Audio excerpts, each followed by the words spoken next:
Our next guest is senior writer at ESPN, whose conversations with Aaron Rodgers made waves all over the internet ahead of the loss this weekend to the 49ers. His name is Kevin Van Valkenburg, and he's here today to help us unpack everything, every corner of the Aaron Rodgers saga. Kevin, welcome to Takeline. Hey, thanks, Renee. Really appreciate you guys having me. No problem. So, Kevin, you saw what we saw at Lambeau during Saturday's game. But before we get to all the Aaron Rodgers stuff, what was your takeaway from the atmosphere there? And what was A-Rod doing in General Pop? I mean, Gen Pop, I saw all kinds of tweets, so I thought I would ask for Twitter. What was A-Rod doing in Gen Pop was the tweet. Yeah, is Aaron, is his girlfriend like a Packers season ticket holder or something? I was wondering like if that was the reason why he was sitting outside instead of like in the box or something. You, yeah, and I'm trying. I'm speculating with y'all. I have no idea. Yeah, awesome. I mean, the atmosphere at Lambeau is always really cool. It's always great. I don't know if any of you guys have ever been there, but it is like the size of like Billings, Montana, like not far from where I grew up. It's like you cannot believe that there's an NFL team in this city when you go there. But it is a really cool place. I think it was just, for whatever reason, like Rodgers kind of looked like a little bit disinterested, right? Just kind of looked a little bit lost. It hurts when Nick Bosa is coming to sort of slam you into the cold turf, and you can't feel good. He kept sort of looking for Devontae Adams to kind of bail him out, and that was, the things kind of started to slowly slip away. I love play. It's funny, like 2 years ago when the 49ers and Packers played in San Francisco, Rodgers, they lost. Kaepernick beat him. Rodgers said after the game, well, we got to get one of these at Lambeau. It makes a big difference when it's really cold. The snow's coming down. Our fans are going crazy. Well, that happened this year, and it didn't really make any difference. That San Francisco still found a way to mess with them. So it's special teams, man. It shows you like as much as I followed the Packers like a lot this year because of this story. And every week the beat writers would be like, so Mike Fur, what about the special teams? Like, are you going to fix the special teams? They're really bad. And I was like in the back, like rolling my eyes, being like, God, enough of this special teams talk. So it's just more proof you should trust the beat writers. Bomb. Kevin, you had an exclusive interview with Aaron that dropped the day before the game over the weekend, in which Rodgers called into question the validity of the 2020 election, kind of obliquely with a I guess 81 million voted for that guy kind of remark. How did that land for you? Was that because to me that was kind of like that's new territory for Aaron Rodgers, where we're also into that realm of conspiracy theory. Well, Aaron has been, I would say, saying a lot of kind of wild things this year, and so I was really kind of interested to see if he would expand on some of that and just how far some of those feelings went. And so I wrote him an email, during the Packers bye week for the playoffs, and said, here's 10 questions that I hope kind of pique your intellectual interest, and been working on this story about you. I'd love to talk to you. Obviously I don't expect this to happen, but if anything here strikes your interest, would love to chat with you. And to my surprise, he said yes. And so we did talk some very little football, really kind of just a lot about how he felt that he'd been perceived, his feelings in general about the kind of wild, wild west of the internet, about who's allowed to sort of talk shit to people and what kind of response that should be. And one of the things that I was really interested in was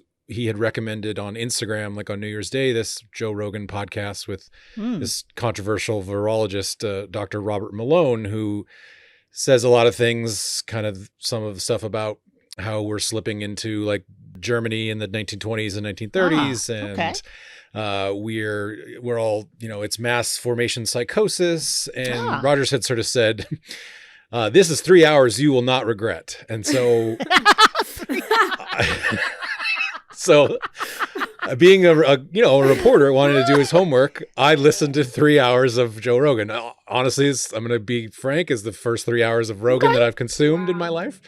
And so I tried really hard to listen to this with an open mind. I explained this to Aaron too. He really a little bit kind of felt like I was trying to fight, or that he wanted to fight. He thought I was doing a hit piece. And I kept sort of saying, listen, I'm trying to sort of hear what you think that you're trying to get across with these. This is sort of cryptic. And so that was kind of part of that long rant. And he said, the reason I kind of quoted it, the whole thing at length in the piece, because I really wanted you to get a sense of what Aaron Rodgers sounds like when he is on one.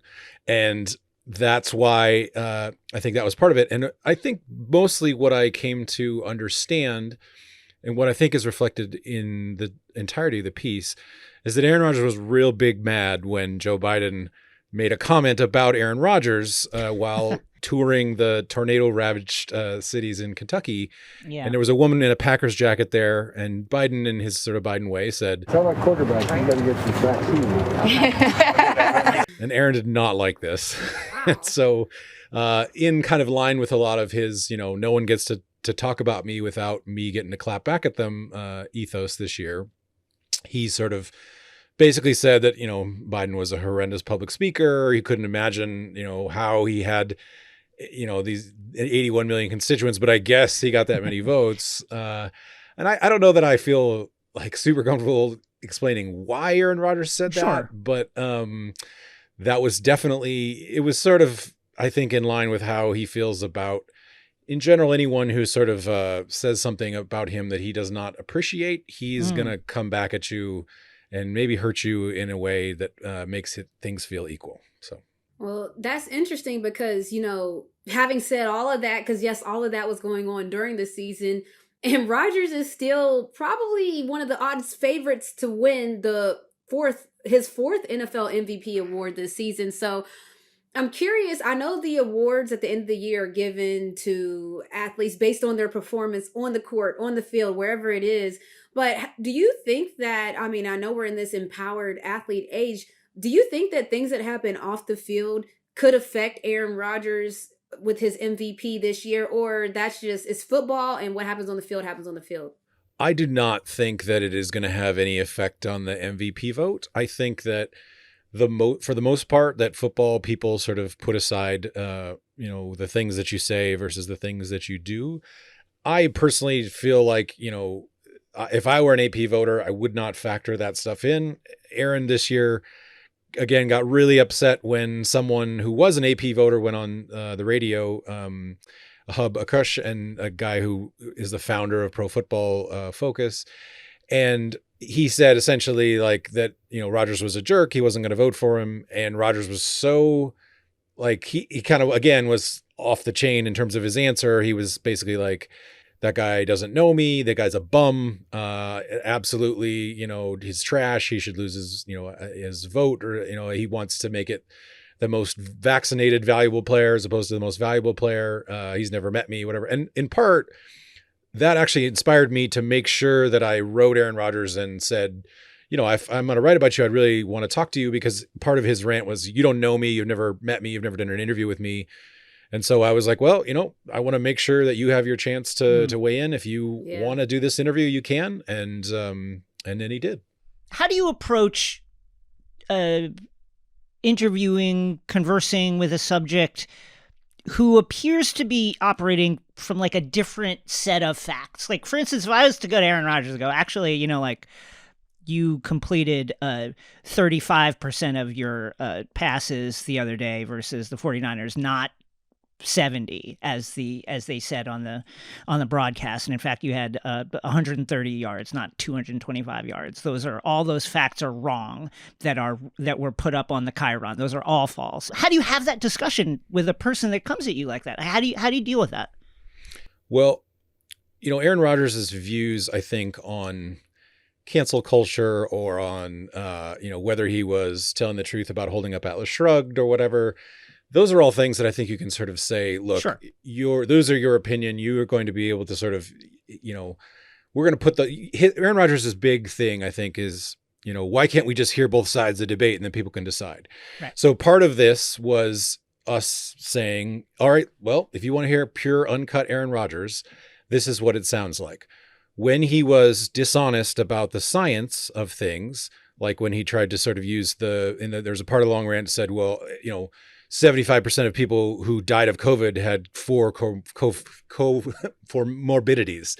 It's a hard word to pronounce, which is not accurate. It's not what the actual CDC study said.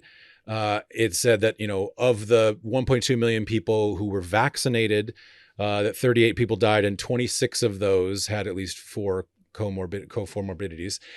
And so we put an editor's note in the story, and was like, we're going to make sure that this is clear to, when Aaron is sort of saying that there's a massive conspiracy between big tech and big pharma to shadow ban people. I don't know that that's the kind of thing where, I'm going to get into it and be like, well, actually, there's not a huge covert. I mean, I think that speaks for itself, that to sort of say, look, you want to say this, you can go ahead and say it. And people can, I think, hear how sort of strange it sounds in that moment. Like when he's sort of saying that, the CDC 75% of the thing says this, it's a little bit tough to sort of fact check it in the moment. We, had a little bit where I was like, I don't know that is actually what the podcast is suggesting or the facts are suggesting. But in the sort of editing process and the discussion of the story, we're going to make sure that that's clear. I was very adamant we needed to have a virologist sort of quoted in the story talking about the larger impact of the pandemic. So she's the last person in the story to speak about vaccines and says, even if, Rogan and Rodgers speak, feel that this is about them, it's really about the larger context of what the pandemic is and why we're asking people to be vaccinated and this and that.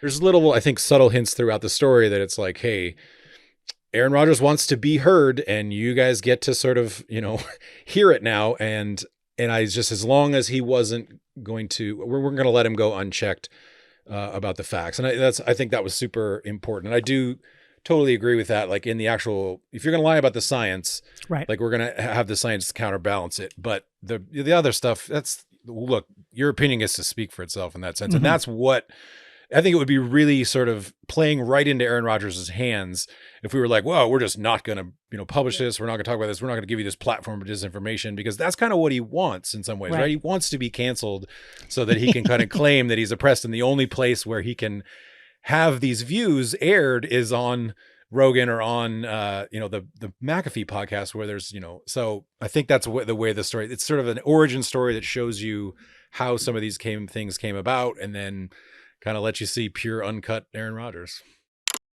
We've got Lakers at the Brooklyn Nets on Tuesday, so you know what that means. Kyrie's not going to be playing because it's a home game. But will LeBron score 30? Will James Harden dish out 9 assists? Will Russell Westbrook have 75 turnovers? Sign up, play today, place your bets. Underdog Fantasy is the best and easiest way to play fantasy sports. With their slick mobile app and user-friendly website, you can win up to 20 times your money in one night. Pick over-under on your favorite players' stats to win big money. Sign up now with the code Takeline and you'll double your first deposit up to $100 in free bonus cash when you make your deposit of $10 or more. Deposit $100, get another $100 free. The 30,000-foot view. Rodgers comes from Chico, California, where only 51% of its residents are considered fully vaccinated. Now, can you just talk about that, his community and how his upbringing could have affected some of his opinions? And also, you mentioned the Pat show, and he's on there every Tuesday, yeah. But he's silenced. So where does that come from? Help me understand. I'm trying to understand here. So, I went to Chico and hung out there for 4 days or so and talked to some people. And I'll say first off, like I was probably one of the few people in Chico wearing a mask. Like you go into restaurants, you go into anywhere, like there are not a lot of mask wearing. I think there's a lot of things that basically say like, hey, if you've been vaccinated, you don't have to wear a mask, whatever. And everyone kind of ignores all of it. And I think, that was eye-opening. It's been a while since Aaron was there, but talking to like his junior college coach who he was still close to and literally like he hung out with at the 49ers game the first time earlier this year after the game. He gave me some pretty good, insights into what Chico is like. Aaron Rodgers' dad is a chiropractor, still active chiropractor in town. I think, as you guys probably understand, chiropractors have been, I don't want to say like entirely, but mostly against kind of the vaccination stuff. And Aaron Rodgers' dad is often on social media, like every day, basically railing against the vaccine, railing against liberal brainwashed idiots who are destroying their organs. So now, even though Aaron and his family have there's a rift between them, they kind of haven't spoken in many years for reasons that they won't really go into. part of it is, and he's talked about this essentially, like, is that he grew up in a very religious upbringing, and he sort of drifted away from that and decided that he was much more spiritual than religious. He didn't like the kind of dogmatic ways. The interesting thing that's really kind of hard to like get people to understand is like, to Aaron's family, Aaron was kind of the woke mob. Like he was the person who like left Chico, like he was sticking up for Kaepernick. Like he was someone, you remember during I think there was a Lions game where they were playing the national anthem and someone, shouted something anti-Muslim, and Aaron made a big point after the game to sort of, say that's not what we represent. That's not America, whatever. And so Aaron's kind of rebelled against a lot of things in his life. And it's something like anytime someone tries to kind of grab onto him and make them their sort of, standard bearer, he kind of bucks against that. And so some of this sort of story was kind of trying to explain that aspect of it. And I think one of the things that I wanted to like be subtle about in the story, we mentioned before, Renee, is like the whole, like, I'm being canceled. Like, I thought it was sort of fairly funny and obvious that like, you can't be canceled for saying something on ESPN and then you're ranting about it to ESPN. I was sort of joking with friends that like the people who didn't see that or get that, to me, were like the people who watched like Don't Look Up and are like, this is about climate change. Like, there are some things that kind of are just understood. And that's how I felt maybe in the story, was that like how silly it is to rant about being canceled in a 6,500 word story that's all about you and your views. And so I wanted that to kind of come across too. And so that's why I think it was sort of funny that, the few people who were critics of the story thought it was like, oh, it's this endorsement of Aaron Rodgers' views. It's like, no, it's kind of like pointing out like how like hypocritical in some ways, but still letting him have his moment to sort of share, show who he truly is. How do you, this again, kind of a process question, but I think as disinformation and kind of bad sources of information become, increasingly a ever-present influence on public discourse, like how exactly does a society try and fight against that? Like what can be done? Like, there's some voices that say, well, just even kind of platforming these like bad opinions is in a sense spreading them. Others say, well, you've got to shoot them down. You got to shoot them down with facts. And then you get into the thing of, okay, who is going to take what source of facts as actually authentic and authoritative? How do we fight against this? Because these are conversations, I think, that are only going to keep happening. It's a great question, Jason. It's probably one that you could do 10 podcasts on just for that alone. I hope you guys do in the future. I'll listen. I'm not a deplatforming kind of person. I would probably draw the line at like overthrowing the government with violent mobs. That was where I'd say that you've lost your right. But I think that, one of the ways to sort of really show how absurd some of these kind of views are is to shine a light on them and say, like, look at how, within this story, hopefully what comes across is that like Aaron Rodgers has all these crazy views and he's acted very petty and he's acted sort of like kind of vindictive to his people. Like anytime someone hurts his feelings, like he's lashing out at them and sort of, he's kind of, I think, on someone who's been a little bit radicalized by online in the last year, pandemic stuff.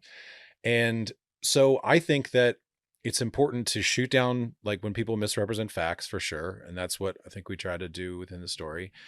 And to, make sure that I think it can be a super condescending view. And some people, who share my politics feel this way, that, oh, well, people like can't we shouldn't air their views because people can't like make up their own mind. To me, like you hear these things and it's pretty clear who Aaron Rodgers is. And I think that should be the choice that we leave up to people. I really reject the idea of journalism that's basically like saying, well, I had a couple like history professors in my DMs say this week, ESPN readers are too dumb to get this. Like you could write this story for the New Yorker or the Atlantic and that would be a better platform for this, but you can't do this on ESPN because they won't get it. And I was like, well, what a way to like prove Aaron Rodgers' point. Right. Basically, we're going to condescend to everyone and say like, we can't hear Aaron Rodgers because some people will misrepresent it. The majority of the people who read the piece, for at least from my social media stuff, were like, wow, this dude is out there.